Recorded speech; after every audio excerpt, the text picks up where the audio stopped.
कोई हिम्मत नहीं हुई। मैं बोली, मुझे कॉलेज में 2 लड़की मिली थी, वो तो बहुत अच्छी इंग्लिश बोल रही थी। वो फिर बोली, वो चमचे हैं इस कॉलेज के, उसे कॉलेज ने बहुत छूट दी रखी है, उसे रखा ही इसलिए है कि वो सबको झूठ बोल सके। मैं एकदम से सन्न थी। तभी याद आया कि नीचे मेरे परिवार वाले मेरे इंतज़ार कर रहे हैं।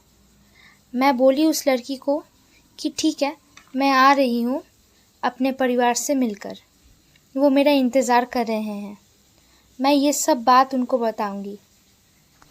तभी वो लड़की बोली, तुम क्या 1 साल का फीस दे चुकी हो और वो तुम्हारे ओरिजिनल पेपर्स वो भी तुमने दे दिया है?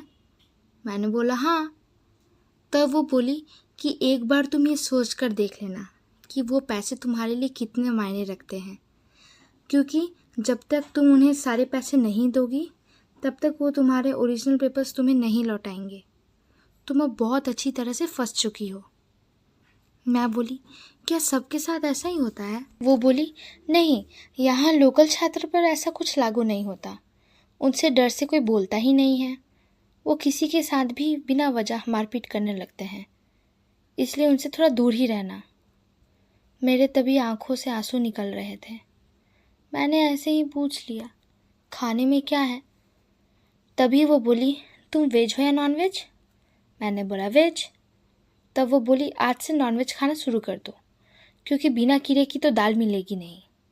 दाल वो बनाते हैं और वही बताते हैं कि ये राहर की है या मसूर की। सब्जी का तो पूछो मत, हरे पत्तेदार सब्जियां खिलाते हैं, एक्स्ट्रा कीड़े की विटामिन के साथ। सबसे घटिया चावल मिलता है। मैंने बोला, तुम लोग फ़ोटो खींचकर वायरल क्यों नहीं कर देती हो? वो बोली, कॉलेज और खाने के टाइम में मोबाइल ले जाना तो सख्त मना है, और अगर ले गई तो सज़ा मिलेगी, और सज़ा तो मैंने अभी तुम्हें बता ही दिया। मैं बोली, और पढ़ाई? वो बोली, गूगल बाबा के रहते हुए तुम्हें दूसरे से पढ़ने की क्या ज़रूरत? मैं बहुत कुछ समझ गई। तभी मोबाइल की घंटी बजी। घरवाले बोल रहे थे, जल्दी आओ, जाना भी है, नहीं तो ट्रेन छूट जाएगा। मैं तुरंत नीचे उतरी। अपने परिवार को देखकर रोने लगी।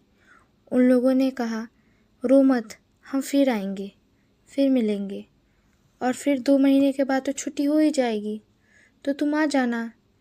और सर तो बोले ही हैं कि यहाँ कोई दिक्कत नहीं होगी तुम्हें। मैं उन्हें कैसे बताती कि इस आधे घंटे में उनकी बेटी बहुत समझदार हो गई है। एक झटके में ही सारे सपने टूट गए। अब समझे, वो जो आए दिन बच्चों के बारे में जो न्यूज़ आती है वो क्यों आती है?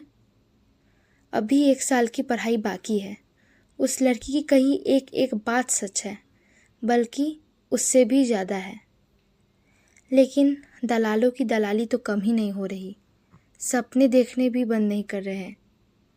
लेकिन अंदर से हम पढ़ाई पूरा होते शायद खोखले ना हो जाए।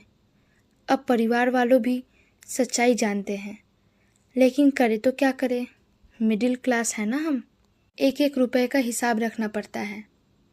प्लीज़ कोई तो इस सिस्टम को ठीक करो। Thank you for watching. Radhe Radhe.